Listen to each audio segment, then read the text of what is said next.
Kamrej taluka Bharatiya Janata party द्वारा ST मोर्चा की जाहिरात करता कामरेज तालुका आदिवासी समाज अग्रणी द्वारा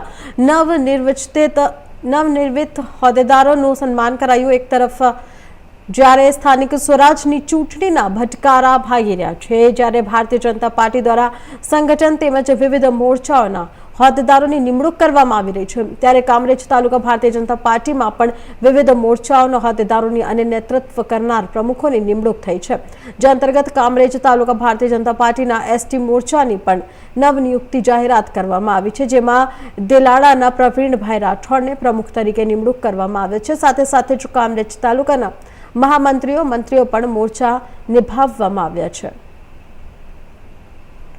મુકેશભાઈ રાઠોડ છે। હાલમાં જિલ્લા પંચાયતમાં દંડક તરીકે સેવા બજાવું છું।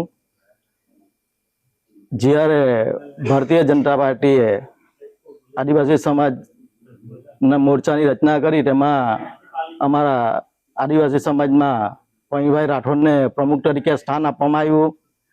ત્યારબાદ બે મહામંત્રી એક કૌશિકભાઈ તથા નિલેશભાઈને સમાવેશ કર્યો, તે બદલ આદિવાસી સમાજ તેમજ હળપતિ સમાજમાં ઉત્સાહ અને લાગણીનું જોવા મળી રહી છે અને આવનારા સમયોમાં ભારતીય જનતા પાર્ટી કઈ રીતે વધારે મજબૂત કરે એ દિશામાં કામ કરીને કાલે અમારો સમાજ આગલી બધી પ્રવૃત્તિમાં આગળ વધશે એવી અભ્યર્થના વ્યક્ત કરું છું અને ભારતીય જનતા પાર્ટીનો હળપતિ સમાજ તથા આદિવાસી સમાજ તરીકે